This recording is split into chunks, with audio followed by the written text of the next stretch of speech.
புத்திரன் என்றுதான் அர்த்தம். அதனாலேயும் கண்ணபுரம் என்று பெயர். கண்வர்ங்கிற முனிவர் இங்க பகவான ஆராதிச்சதனாலேயும் கண்ணபுரம் என்று பெயர். பிரதானமாக இது திருமந்திரம், அஷ்டாட்சர கஷேத்திரமாக ஆகிறது.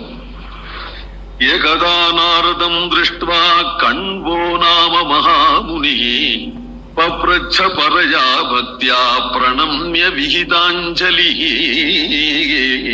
கண்வர் என்கின்ற முனிவர் நாரத முனிவரை பார்த்து வினயத்தோடு கேட்கிறார். மந்திராணாம் உத்தமம் மந்திரம் ஸ்ரீமத் அஷ்டாட்சரம் ஸ்மிருதம் பக்தி முக்தி பிரதம் நிருணாம் ஜபதாம் பாபநாசனம்.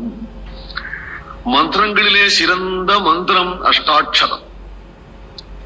யாரு அதை ஜபிக்கிறார்களோ அவர்களுக்கு முதல் பாபநாசம், இரண்டாவது சகல புண்ணிய பலனும் கிடைக்கிறது. புண்ணிய பலனுடைய பிரயோஜனமாக இகலோகத்துல அடைய வேண்டிய சகல சௌக்கியமும் கிடைக்கிறது. அதோடு நன்னுடாமே அதுல விரக்தி உண்டாகிறது, அதற்கு மேலே மோட்சம் உண்டாகிறது.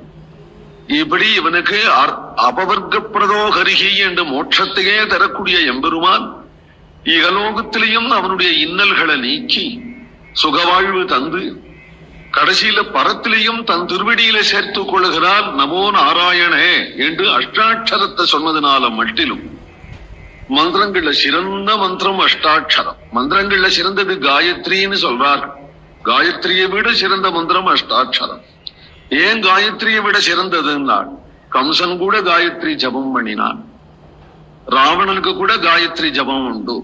ராவணனுக்கும் புலஸ்திய மகர்ஷி உபநயனம் பண்ணி வச்சு காயத்ரி பிரம்மோபதேசம் பண்ணி அவனுக்கு வேதாத்தியனம் பண்ணி வச்சு தினசரி அக்னிஹோத்திரம் யாகங்கள்லாம் பண்ணிட்டு இருந்தான் ராவணன். அவனுக்கும் காயத்ரி உண்டு. ஹிரண்யகசிபுக்கு கூட காயத்ரி உண்டு.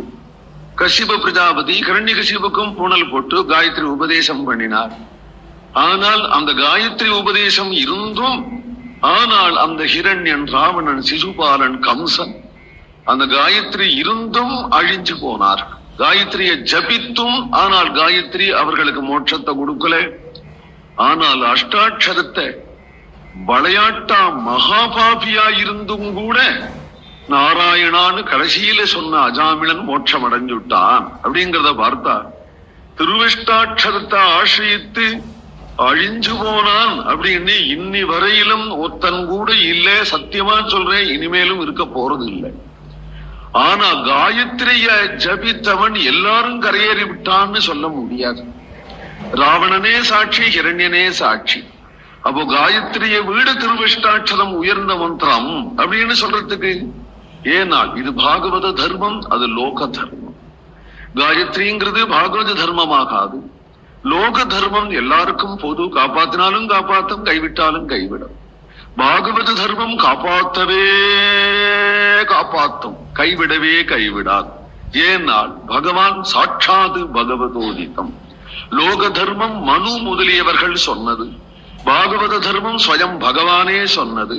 அதனாலே பகவான் சொல்றான், என்னை ஆசிரியத்தவர்கள் ஒரு காலம் அழிய மாட்டார்கள்.